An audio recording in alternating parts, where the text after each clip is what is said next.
વિદ્યાર્થી મિત્રો, પ્રીવિયસ ક્લાસની અંદર આપણે મેન્ડલના એક સંકલનના નિયમની વાત કરી. બરાબર, એક સંકલનની અંદર આપણે એનું એક એક્ઝામ્પલ લીધું હતું જેને સમજ્યા, જેની અંદર અલગ અલગ પદ્ધતિથી કઈ રીતે આપણે એક સંકલનના પ્રયોગથી મળતા રિઝલ્ટને તારવી શકીએ એની વાત કરી. તો એક સંકલનની અંદર આપણે પિનિયડ સ્ક્વેરની પદ્ધતિ જોઈ હતી, ગાણિતિક દ્વિપદની વાત કરી હતી અને સાથે સાથે જે કોમ્બિનેશનની પદ્ધતિથી આપણે જેનું રિઝલ્ટ મેળવી શકતા હતા એની વાત કરી. તો એ સમયે લેક્ચરના અંતમાં એક ક્વેશ્ચન વિશે આપણે આવીને અટક્યા હતા કે જે F1 પેઢીમાં ઊંચા છોડ મળે છે એમનું જનીન બંધારણ શું છે. બરાબર, જનીન બંધારણ કોને કહેવાય? તો એમની અંદર રહેલા કારકોની જે આપણે સંજ્ઞાઓની વાત કરી હતી કે એમાં રહેલું જનીન કેપિટલ T છે કે સ્મોલ t છે, એના જનીન બંધારણમાં શું છે. બરાબર, અને સ્વરૂપ બંધારણ અથવા સ્વરૂપ પ્રકાર ઊંચો છે કે નીચો છે. તો આ ઊંચા અને નીચા છોડ બંને વચ્ચેના જનીન બંધારણ પર છે આપણે આવ્યા હતા અને ત્યાં એની વાત કરી હતી કે એમાં કયા પ્રકારનું જનીન બંધારણ હશે એ આપણને કઈ રીતે ખબર પડશે કે કયો છોડ કયા પ્રકારનું જનીન બંધારણ ધરાવે છે. જોઈએ આગળ કઈ રીતે એને શોધી શકાય. તો એક સંકલનના પ્રયોગનું રિઝલ્ટ આપણને મળ્યું હતું કે એનો જે સ્વરૂપ પ્રકાર હતો, આ સ્વરૂપ પ્રકાર ઊંચા અને નીચાનો જે સ્વરૂપ પ્રકાર હતો આપણને 3:1 મળે છે. એટલે કે આપણને જે રિઝલ્ટ સ્વરૂપ પ્રકારનું મળ્યું હતું એ 3:1 હતું. અને જે એનો જનીન પ્રકાર હતો, આ જનીન પ્રકાર આપણને મળે છે કેપિટલ T જેમ કેપિટલ T, સ્મોલ t જેમ સ્મોલ t, 1:2:1. તો અહીંયા ઊંચા અને નીચાને, બરાબર, જે છોડ છે ઊંચો છે કે નીચો છે એ આપણે જોઈએ તો આપણને ખબર પડે છે, પરંતુ એની અંદર એટલું જનીન બંધારણ કેપિટલ T છે, કેપિટલ T સ્મોલ t છે કે સ્મોલ t કઈ રીતે ખબર પડશે? તો આ સમજવા માટે આપણે કસોટી સંકલનની મદદ લેવાની જરૂર પડશે. કસોટી સંકલનની મદદથી આપણે આ જનીન બંધારણને જાણી શકીએ છીએ કે કેપિટલ T સમયુગ્મી છોડની સંખ્યા કેટલી છે, કેપિટલ T સ્મોલ t ની સંખ્યા કેટલી છે અને સ્મોલ t ની સંખ્યા કેટલી છે. આ સંખ્યાઓ આપણે તારવી છે, પરંતુ એ આપણે અત્યારે જે આપણી પાસે નોલેજ છે, બરાબર, જે સૂક્ષ્મદર્શક યંત્ર અને આ મેન્ડલ જ્યારે પ્રયોગ કરી રહ્યા હતા એ સમયે અમને આ વસ્તુની ખબર નથી. અત્યારે આપણને જનીનની ખબર છે, જનીનના વર્તણૂકની ખબર છે, તો આપણે આ પરિણામ સીધા જોયા. પરંતુ મેન્ડલે એ સમયે આ પરિણામો કઈ રીતે મેળવ્યા હતા? કઈ રીતે મેન્ડલે કહ્યું કે ઊંચા છોડ 3 છે, નીચા છોડ 1 છે, જેમાં ઊંચાનું જનીન બંધારણ આ છે અને નીચાનું જનીન બંધારણ આવું છે. બરાબર, તો આપણે જ્યારે એક્સપેરિમેન્ટ શરૂ કર્યો હતો, જ્યારે લક્ષણની વાત કરી હતી, તો લક્ષણની અંદર જે ઊંચાઈના લક્ષણની વાત કરી હતી એની અંદર ઊંચા માટે કેપિટલ T સંજ્ઞા વાપરી છે અને નીચા માટે સ્મોલ t ની સંજ્ઞા વાપરી છે. અને આ જે સંકેતો છે એને લઈ અને આપણે શુદ્ધ સંવર્ધિત છોડોની વ્યાખ્યા કરી હતી કે શુદ્ધ સંવર્ધિત છોડ કોને કહેવાય? તો P પેઢીની અંદર મેન્ડલે જે શુદ્ધ સંવર્ધિત છોડ લીધા હતા, એટલે કે એમના પિતૃઓ જે હતા એ એમનાથી નિર્માણ પામેલી સંતતિ, એટલે કે પિતૃઓમાંથી નિર્માણ પામતી સંતતિ પેઢી દર પેઢી સમાન લક્ષણો પ્રદર્શિત કરે, એટલે કે એકના એક ઊંચાઈ ધરાવતા બધા છોડોનું નિર્માણ કરતા હોય તેવા ઊંચા છોડને આપણે શુદ્ધ સંવર્ધિત છોડ કહ્યા હતા અને એ જ પ્રકારના નીચા છોડ લીધા હતા. તો એક્સપેરિમેન્ટ દરમિયાન આપણને જોવા મળે છે કે જ્યારે છોડ નીચા ક્યારે બનશે, બરાબર, અને ઊંચા ક્યારે બનશે, તો આપણે જોયું હતું કે એ સમયે જે ઊંચા છોડ હતા એ પ્રભાવી લક્ષણ હતું, બરાબર, જેને આપણે કેપિટલ T સંજ્ઞા આપી છે, અને નીચા છે જે પ્રચ્છન્ન લક્ષણ છે જેને આપણે સ્મોલ t ની સંજ્ઞા આપી છે. બરાબર, જ્યાં પ્રભાવી લક્ષણો છે ત્યાં છોડ ઊંચા બને છે, જ્યાં પ્રચ્છન્ન લક્ષણ છે ત્યાં છોડ નીચા બને છે. યાની કે પ્રભાવી લક્ષણની ગેરહાજરીમાં છોડ નીચા બનશે. એટલા માટે જ્યારે પણ આપણે નીચો છોડ જોઈએ છીએ તો એનું જનીન બંધારણ સહજતાથી જાણી શકીએ કે નીચા છોડનું જનીન બંધારણ હંમેશા કેવું હશે? સ્મોલ t હશે. કારણ કે આ પ્રચ્છન્ન કારક હશે અને જ્યારે બંને પ્રચ્છન્ન કારકો જોડમાં આવેલા હશે ત્યારે એ છોડના લક્ષણનું પ્રદર્શન થશે. યાની કે બંને જ્યારે સ્મોલ t હશે ત્યારે જ છોડની ઊંચાઈ નીચી બનશે, યાની કે છોડ નીચો હશે.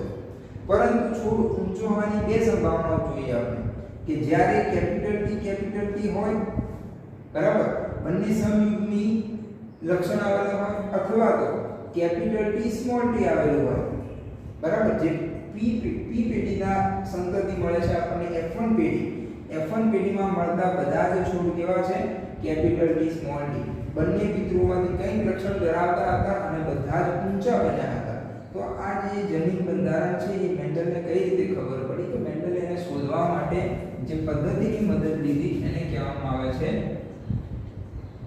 કસોટી સંકરણની પદ્ધતિ શું કહેવામાં આવશે કસોટી સંકરણ તો કસોટી સંકરણથી આપણે શું મેળવી શકીએ છીએ તો કસોટી સંકરણથી આપણે સમયુગ્મી અથવા તો વિષમયુગ્મી જનીન બંધારણ ધરાવતા છોડની ઓળખ કરી શકીએ છીએ કે કોઈ છોડ છે આપણી પાસે બરાબર કોઈ વનસ્પતિ કોઈ વટાણાનું આપણે એક્ઝામ્પલ લઈને જોઈએ છે તો કોઈ વટાણાનો છોડ છે તો આ વટાણાના છોડનું જનીન બંધારણ સમયુગ્મી છે કે વિષમયુગ્મી છે તો આ જાણવા માટે આપણે કસોટી સંકરણ મદદ કરી શકે છે યાની કે આપણી પ્રોબ્લેમ અહીંયા સોલ્વ થઈ જશે કઈ રીતે કે કેપિટલ T જો ઊંચો છોડ છે અને બંને લક્ષણો સમયુગ્મી છે યાની કે જનીન બંધારણ કયું હશે કેપિટલ T અને જો ઊંચો છોડ છે અને જનીન બંધારણ આપણને વિષમયુગ્મી મળે છે બરાબર તો એ જનીન બંધારણ કયું હશે કેપિટલ T સ્મોલ t હશે તો સમયુગ્મી અને વિષમયુગ્મી વચ્ચેનો તફાવત આપણે જો કરી શકીએ તો આપણને ખબર પડી જાય કે ઊંચા છોડનું જનીન બંધારણ કેપિટલ T છે કે કેપિટલ T સ્મોલ t છે તો આ શોધવા માટે મેન્ડલે કસોટી સંકરણની અંદર પ્રચ્છન્ન લક્ષણ ધરાવતા છોડનું પરફલન કરાય કોની સાથે તો અજ્ઞાત જનીન બંધારણ ધરાવતા છોડ સાથે યાની કે પ્રચ્છન્ન લક્ષણ ધરાવતા છોડનું અહીંયા શું કરવામાં આવે છે પરફલન કરવામાં આવે છે અને અજ્ઞાત છોડ સાથે કરવામાં આવશે એટલે કે એનું જનીન બંધારણ આપણને ખબર નથી કોઈ ઊંચો છોડ લઈશું બરાબર જે અહીંયા બે પોસિબિલિટી ધરાવે છે સમયુગ્મી પણ હોઈ શકે અથવા વિષમયુગ્મી પણ હોઈ શકે તો આવા છોડ લઈશું જેનું પરફલન પ્રચ્છન્ન લક્ષણ ધરાવતા છોડ સાથે તો આપણે જાણીએ છીએ કે પ્રચ્છન્ન લક્ષણ ધરાવતો છોડ હશે તો એનું જનીન બંધારણ શું હશે તો સમયુગ્મી પ્રચ્છન્નકારક હશે તો ઊંચાઈ અને નીચાઈ માટેમાં પ્રચ્છન્નકારક કયું છે સ્મોલ t यानी कि प्रच्छन्न लक्षण धरावतो छोड़ છે તો સ્મોલ t સમયુગ્મી જનીન બંધારણ હશે જેનું તમે સંકરણ કરાવો છો અજ્ઞાત જનીન બંધારણ ધરાવતા છોડ સાથે તો એમાંથી આપણને મળતા પરિણામ પરથી આપણે જાણી શકીએ કે કયા પ્રકારનો છોડ છે તો અહીંયા બે સંભાવનાઓ છે અજ્ઞાત છોડની અંદર જો ઊંચા છોડનું લઈએ તો બે સંભાવનાઓ છે કેપિટલ T અને કેપિટલ T સ્મોલ t તો આ બંને સંભાવનાઓને લઈ અને આપણે અહીંયા કામ કરીશું તો એક સંભાવના પહેલા જોઈએ જો સ્મોલ t નું સંકરણ કેપિટલ T સ્વરૂપ સાથે થાય છે તો આપણને મળતા જન્યુઓ કેવા હશે તો આમાંથી મળતા જન્યુઓ સ્મોલ t હશે દરેકે દરેક જન્યુ અને આમાંથી મળતું દરેક જન્યુ કેપિટલ T હશે તો પીરિયડ સ્ક્વેરની મદદથી આપણે જોઈએ અહીંયા તો કેપિટલ T સ્મોલ t આ બંનેના જોડાણથી અહીંયા બનશે કેપિટલ T સ્મોલ t આ બંનેના જોડાણથી અહીંયા બનશે કેપિટલ T સ્મોલ t જો અહીંયા શું લખ્યું છે આપણે કેપિટલ T યાની કે આ પિતૃના જન્યુઓ આવ્યા છે બીજી તરફ લખ્યા છે બીજા પિતૃના જન્યુ હવે એ જન્યુનું જોડાણથી જે છોડ બને છે એનું જનીન બંધારણ જોઈએ છે તો કેપિટલ T અહીંયા પણ કેપિટલ T સ્મોલ t આપણે આ જનીન બંધારણને નથી જોઈ શકતા પરંતુ જે પણ છોડ બનશે એ છોડ કેવો બનશે એ જોઈ શકીએ છીએ તો જ્યારે પણ આ બેનું સંકરણ થશે તો બનતો છોડ કેવો હશે અહીંયા ઊંચો છોડ બરાબર તો મેન્ડલને જે પણ પરિણામ મળ્યું આ બંનેના ફલનથી બધા છોડ કેવા મળ્યા અહીંયા ઊંચા આ પણ છોડ કેવો હશે ઊંચો આ પણ કેવો હશે ઊંચો શા માટે બધા ઊંચા બને છે તો દરેકની અંદર કેપિટલ T જનીન આવેલું છે યાની કે પ્રભાવી કારક આવેલું છે તો મળતું પરિણામ અહીંયા કેવું મળે છે બરાબર જો આને p પેઢી લઈએ તો F1 પેઢીનું પરિણામ કેવું મળે છે આપણને? તો F1 પેઢીની અંદર 100% છોડ કેવા મળે છે? ઊંચા. કેવા મળે છે? ઊંચા. તો જો 100% છોડ પ્રભાવી છોડ મળે છે અથવા પ્રભાવી લક્ષણ ધરાવતા છોડ મળે છે અથવા તો કહીએ તો ઊંચા લક્ષણ ધરાવતા છોડ મળે છે, તો જે જનીન બંધારણ લીધું હતું આ જનીન બંધારણ કેવું હશે? તો સમયુગ્મી પ્રકારનું હશે. કેવું હશે? સમયુગ્મી. જો બીજી સંભાવનાને લઈએ, બરાબર, હવે તો સ્મોલ t નું સંકરણ કેપિટલ T સ્મોલ t સાથે કરાવીએ છીએ, p પેઢી નું સંકરણ કરવામાં આવશે, જન્યુનું નિર્માણ થશે. તો આમાંથી નિર્માણ પામતા બધા જન્યુ કેવા હશે? કેપિટલ સ્મોલ t ધરાવતા. અને આમાંથી નિર્માણ પામતા જન્યુ 50% કેપિટલ T અને 50% કેવા હશે? Small t. કઈ રીતે જન્યુનું નિર્માણ થાય છે તો એ તમે અર્ધીકરણની ઘટના ભણશો, 11 ની અંદર ભણ્યા છો, એની અંદરથી સમજી શકીએ કે આ ડિવાઇડેશન થશે અડધા. બરાબર, જોડમાં આવેલા કારક દરેક જન્યુમાં અડધું અડધું વેચાશે.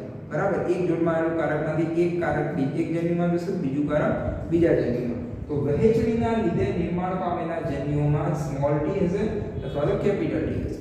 તો અહીંયા કેવું પરિણામ મળશે પરફલનથી? તો અહીંયા મળતો પીનટ સ્ક્વેર જોઈએ તો અહીંયાથી જે એક પિતૃના જે જન્યુ છે બધા કેવા છે? સ્મોલ t પ્રકારના. પરંતુ બીજા પિતૃના જન્યુ કેવા છે? એક છે કેપિટલ T અને બીજા 50% જન્યુ કેવા છે? સ્મોલ. તો અહીંયાની સંભાવના જોઈએ તો આ બંનેના સંકરણથી કેપિટલ T સ્મોલ t અને છોડ કેવો બનશે? ઊંચો. આ બંનેના સંકરણથી સ્મોલ t છોડ કેવો બનશે? નીચો. આ બંનેના સંકરણથી મળતો છોડ કેવો હશે? ઊંચો. અને આ બંનેના સંકરણથી મળતો છોડ કેવો હશે? નીચો. Small t small. તો અહીંયા કેવું સ્વરૂપ પ્રકારનું પરિણામ મળે છે? જો અહીંયા આપણે F1 પેઢીનું પરિણામ જોઈએ તો ઊંચા છોડ કેટલા છે? તો 1 અને 2. ઊંચા છોડ કેટલા મળે છે? 2. સામે નીચા છોડ કેટલા મળે છે? તો નીચા છોડ પણ કેટલા મળે છે? 2. તો મળતું પરિણામ F1 પેઢીનું 1:1 મળે છે. યાની કે F1 પેઢીનું પરિણામ કેટલું છે? 1:1. અને અહીંયા કેવું હતું? 1:0 કહીએ તો પણ ચાલે અથવા 100% ઊંચા કહીએ તો પણ ચાલે. તો જો કસોટી સંકરણનું પરિણામ, ખાસ ધ્યાન રાખજો અહીંયા કે જો કસોટી સંકરણનું પરિણામ 1:1 મળે છે તો અજ્ઞાત જે છોડ લીધો હતો એનું જનીન બંધારણ કેવું હશે? વિષમ યુગ્મી હશે. તો કસોટી સંકરણથી મળતા પરિણામ પરથી આપણે જાણી શકીએ કે આપેલ છોડનું બંધારણ કયા પ્રકારનું હશે. તો અહીંયા ખાસ યાદ રાખજો કે કસોટી સંકરણ શા માટે? તો સમયુગ્મી અને વિષમયુગ્મી જનીન બંધારણ ધરાવતા છોડની ઓળખ. શું કઈ રીતે કરવામાં આવે છે કસોટી સંકરણ? તો પ્રચ્છન્ન લક્ષણ ધરાવતા છોડનું અજ્ઞાત જનીન બંધારણ ધરાવતા છોડ સાથે સંકરણ કરવામાં આવશે અને એનાથી મળતા F1 પેઢીના પરિણામ જો 1:0 છે તો છોડ હશે સમયુગ્મી, જો 1:1 હશે તો છોડ હશે વિષમ. તો F1 પેઢીના પરિણામ પરથી આપણે જાણી શકીએ કે છોડ કેવો હશે? સમયુગ્મી કે વિષમયુગ્મી. તો આ કસોટી સંકરણની મદદથી મેન્ડલે અહીંયા જોયું કે ઊંચા મળતા છોડમાંથી એક છોડ કેવો હતો? સમયુગ્મી.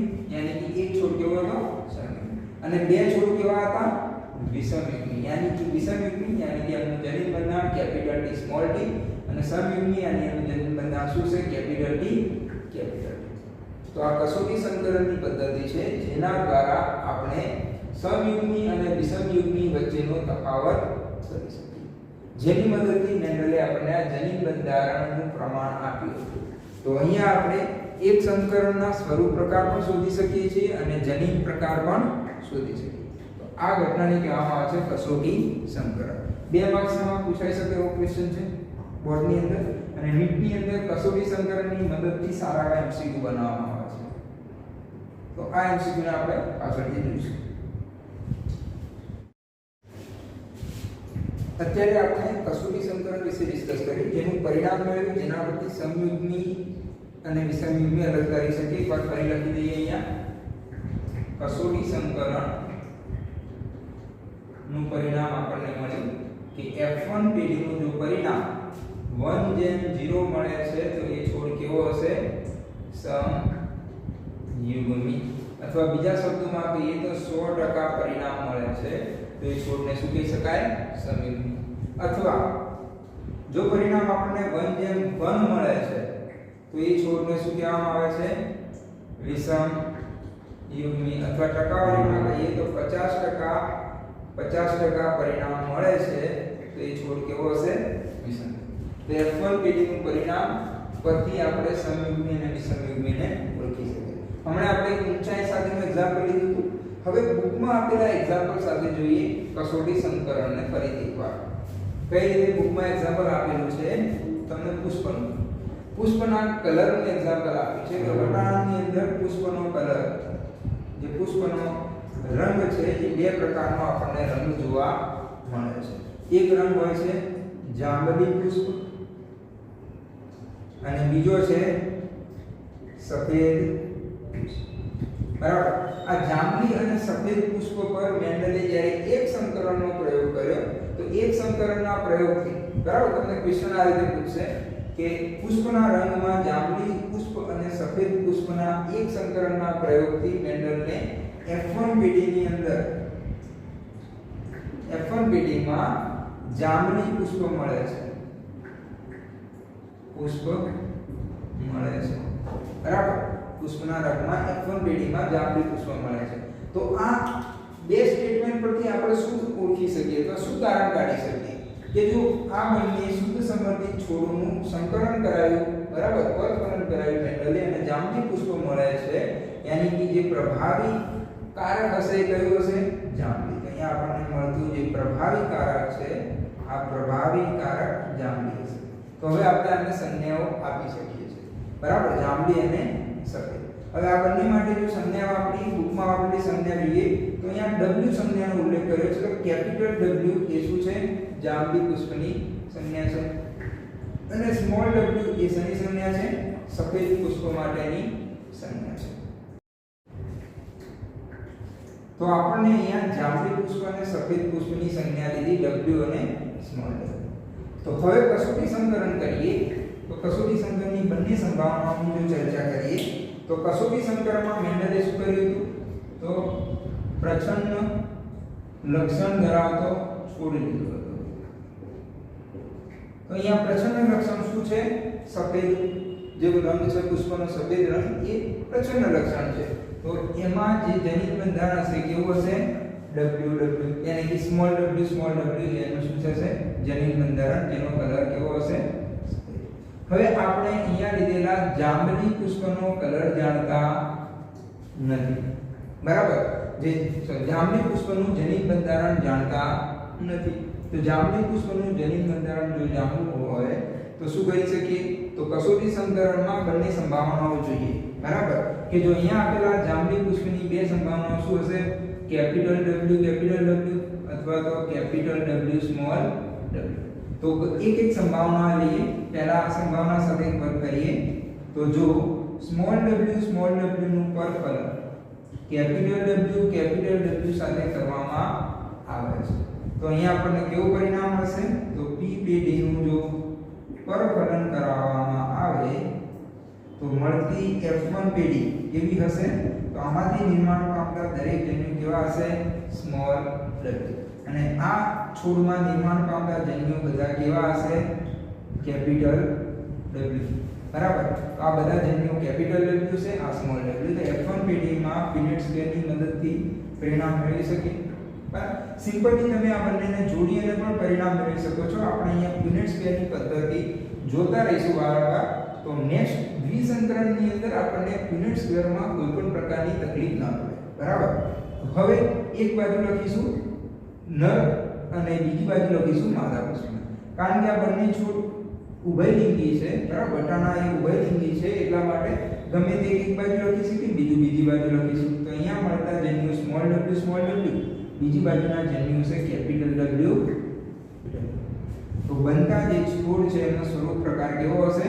Capital W small w. તો આનો જે રંગ છે એ કેવો હશે? જાંબલી રંગ.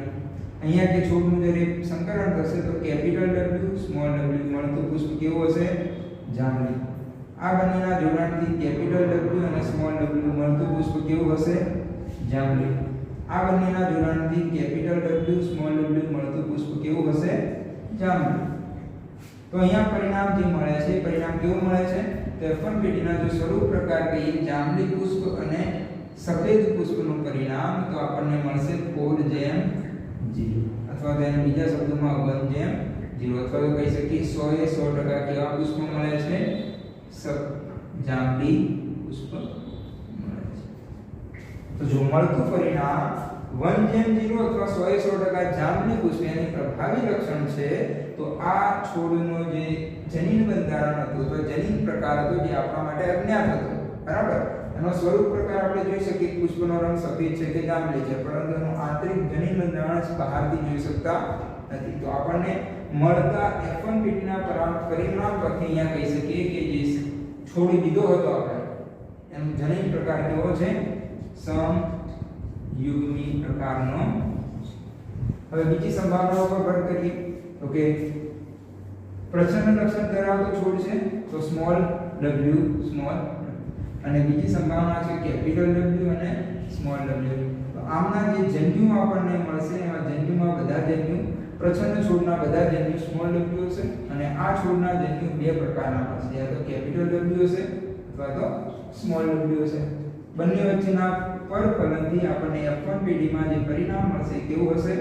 તો પીનટ સ્કેલની મદદથી અગેન જોઈ શકીએ કે આના જન્યુ બધા કેવા છે? સ્મોલ w, અને અહીંયા મળતા જન્યુ કેવા છે? કેપિટલ W અને સ્મોલ. આ બંનેના જોડાણથી આપણને મળશે કેપિટલ W સ્મોલ w. જે પુષ્પનો રંગ હશે એ કેવો હશે? જાંબલી રંગ. આ બંનેના જોડાણથી મળશે capital W small w. Again પુષ્પનો રંગ કેવો બનશે? જાંબલી રંગ, બરાબર. હવે આ બંનેના જોડાણથી શું બનશે? તો સ્મોલ w અને એનો જે રંગ હશે એ કેવો મળે છે આપણને? અહીંયા સફેદ રંગ મળશે, કારણ કે આ બંને પ્રચ્છન્ન લક્ષણો ભેગા થશે, પ્રચ્છન્ન કારકો ભેગા થશે તો સફેદ રંગ પ્રદર્શિત થાય છે. અને અહીંયાથી મળતા પરિણામમાં સ્મોલ w સફેદ. તો F1 પેઢીનું જો સ્વરૂપ પ્રકારનું પરિણામ જોઈએ કે જાંબલી પુષ્પ અને સફેદ પુષ્પનું જે પરિણામ મળે છે કેવું મળે છે? તો અહીંયા મળે છે 2:2, અને બીજા શબ્દોમાં કહીએ તો 1:1 અથવા તો કહી શકીએ 50% પરિણામ મળે છે, બરાબર. તો મળતું પરિણામ જો 1:1 હોય તો 50% હોય, યાની કે આ પ્રકારે 1:1 પરિણામ અથવા 50% હોય તો જે આપણે અહીંયા અજ્ઞાત સ્વરૂપ જે જનીન પ્રકાર હતો આપણા માટે એ કેવો હશે? વિષમ યુગ્મી જનીન પ્રકાર. કેવો હશે? વિષમ યુગ્મી જનીન પ્રકાર હશે, બરાબર. તો છોડનો જનીન પ્રકાર જાણવો હોય, પ્રચ્છન્ન છોડનો જનીન પ્રકાર તો આપણે જાણીએ છીએ કે પ્રચ્છન્ન છોડ હંમેશા કેવો હશે? સમયુગ્મી, કારણ કે બંને સહકારકો ભેગા થશે, બરાબર. પ્રચ્છન્ન કારકો જ્યારે સમયુગ્મી હશે ત્યારે જ એનું સ્વરૂપ પ્રકાર પ્રદર્શિત થશે, યાની કે છોડનું સ્વરૂપ પ્રદર્શિત થશે. જેમ અહીંયા સફેદ અને જાંબલી પુષ્પ છે તો જ્યારે બંને સ્મોલ w બંને પ્રચ્છન્ન કારકો એક જ છોડમાં ભેગા થશે તો જ એ પુષ્પ સફેદ બનશે, અધરવાઇઝ પુષ્પ કેવું બની જાય છે? જાંબલી રંગનું. તો અહીંયા તો આપણને કોઈ ડાઉટ નથી કે અહીંયા સમયુગ્મી હશે, બરાબર. પરંતુ અહીંયા જે વાત હતી કે મળતું જાંબલી પુષ્પ F1 પેઢી અથવા F2 પેઢીમાં મળતા જાંબલી પુષ્પો એ સમયુગ્મી હશે કે વિષમયુગ્મી હશે એ જાણવા માટે આપણે મદદ લીધી કસોટી સંકલનની, જેના આ બે પરિણામો આપણે યાદ રાખવાના છે કે જો 100% પરિણામ મળે છે તો સમયુગ્મી હશે ને જો 50% પરિણામ મળે છે તો વિષમયુગ્મી. પરંતુ કન્ડિશન યાદ રાખજો કે એ અજ્ઞાત છોડનું ફલન કોની સાથે કરાવવાનું? તો અજ્ઞાત છોડનું ફલન એ પ્રચ્છન્ન લક્ષણ ધરાવતા છોડ સાથે કરાવવાનું છે, કારણ કે આનું જનીન બંધારણ આપણે જાણીએ છીએ કયું છે? સ્મોલ w, યાની કે બંને પ્રચ્છન્ન કારકો છે. તો આની મદદથી આપણે કસોટી સંકલન સમજી શકીએ અને આ મદદથી વિષમયુગ્મી અને સમયુગ્મી જનીન બંધારણનો તફાવત કાઢી શકીએ. તો એક્ઝામ્પલની અંદર ડાયરેક્ટલી આવું નહીં પૂછે નીટની અંદર, પરંતુ તમને આના પરથી ક્વેશ્ચન્સ પૂછાશે, બરાબર. તો કસોટી સંકલનનો પૂર્ણ ખ્યાલ હોવો જોઈએ, સાથે આ બંને પરિણામો આપણને યાદ હોવા જોઈએ. વિદ્યાર્થી મિત્રો, અત્યારના ઓનલાઈન ક્લાસની અંદર આપણે એક નવો સેશન શરૂ કરવા જઈ રહ્યા છીએ, ડાઉટ સોલ્વિંગ સેશન, બરાબર. એની અંદર શું થશે? તો આ 12માની અંદર, બરાબર, આપણે બે ચેપ્ટર વિશે ડિસ્કશન કર્યું. પહેલું ચેપ્ટરની ચર્ચા કરી જેને કહેવામાં આવે છે સજીવોમાં પ્રજનન વિશે, બરાબર. અને બીજું ચેપ્ટર ડિસ્કસ કર્યું જે અત્યારે રનિંગ છે આપણું, જેની અંદર આપણે આનુવંશિકતા અને ભિન્નતાનો ખ્યાલ મેળવી રહ્યા છીએ.